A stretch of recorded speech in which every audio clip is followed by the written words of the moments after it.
Nakatakdang ilipat sa female dorm ng Camp Bagong Diwa si Attorney Gigi Reyes. Mula nang sumuko, sa basement jail ng Sandigan Bayan muna siya ikinulong. Sa kanyang petisyon, hiniling ni Reyes na sa PNP Custodial Center siya ikulong pero hindi ito pinagbigyan ng korte. Live mula sa Taguig, may report si Maris Zumali. Maris?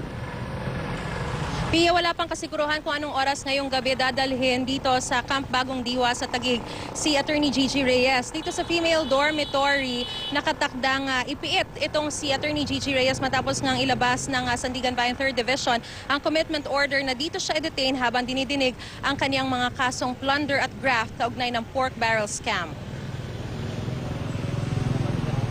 Matapos ibasura ng Sandigan Bayan 3rd Division ang petisyon ng dating Chief of Staff ni Senador Juan Ponce Enrile na si Attorney Jessica Lucila Gigi Reyes na mapiit sa PNP Custodial Center kasama ng kapwa niya mga akusadong senador dahil sa umano'y lack of merit. Dito sa Taguig City Jail Female Dormitory sa Camp Bagong Diwa sa Taguig siya nakatakdang i-detain alinsunod sa utos ng korte. Ayon sa impormasyong nakuha natin sa BJMP, dahil high-profile detainee si Reyes, siya ay i-detain sa isang isolation cell. Para rin daw itong karaniwang kulungan na may simpleng kama at electric fan. Tanging ang kanyang abogado at mga kaanak lamang ang pwedeng pumasok. 50 pesos ang nakalaan sa kada meal kada araw. Sa female dormitory nakapiit ang mga akusado sa mga karaniwang krimen gaya ng pagnanakaw. May kabuuang 138 na nakakulong ngayon sa female dormitory. Sobra ng 63 na inmates sa ideal na bilang nito o 78% congestion rate. Kumpara sa 800% congestion rate sa Quezon City Female Dormitory na una nang nagsabi na wala silang kapasidad na isecure si Reyes doon. Mayroon ding standby na doktor at nurse dito. Ito rin sa Camp Bagong Diwa, Pia, nakapiit ang mga miyembro ng pamilya Ampatua na akusado sa Maguindanao Massacre at mga miyembro ng Moro National Liberation Front na nanguna sa Zamboanga Siege noong Oktubre bagamat sa ibang jail facility. Dahil sa nakatakdang pagdadala kay Attorney Reyes dito sa Camp Bagong Diwa, biglang naghigpit ang kampo sa media. Pinagbawalan na tayo manatili sa loob at hanggang dito na lamang sa labas ng kampo tayo pinayagan. Ayon sa BJMP, hindi nila pahihintulutan ang pagkuha ng mga video sa loob para sa security reasons, lalo pat may mga nakapit din ditong mga high-profile inmates.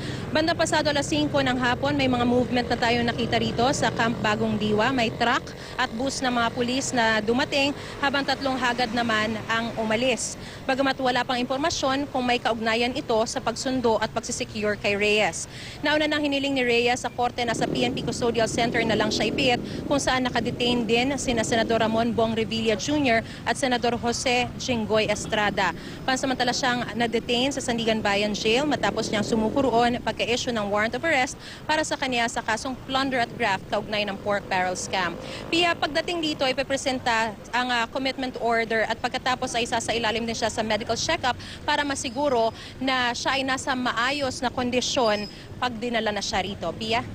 Maris, linawin ko lang yung lugar kung saan mismo nga idedetineno si Attorney Gigi Reyes. Dahil sabi mo nga, talagang very congested yung sitwasyon no, dyan sa Camp Bagong Diwa. So marami siyang makakasama sa kanyang piitan.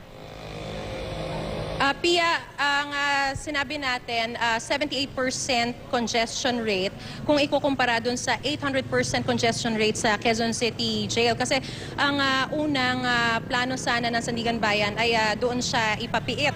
Kaya lang, nauna na rin nagsabi yung Quezon City Jail na hindi nila kayang i-secure doon ang isang high-profile detainee gaya ni Attorney Gigi Reyes bukod pa sa napakasikip. Although, mas marami rin kumpara dun sa ideal rate ang nakapiit dito ngayon sa female dormitory. Pero Pia, dahil nga high profile detainee itong si Attorney Gigi Reyes, ilalagay siya sa isang isolation cell kung saan siya lamang ang nakapiit dun sa seldang iyon, Pia.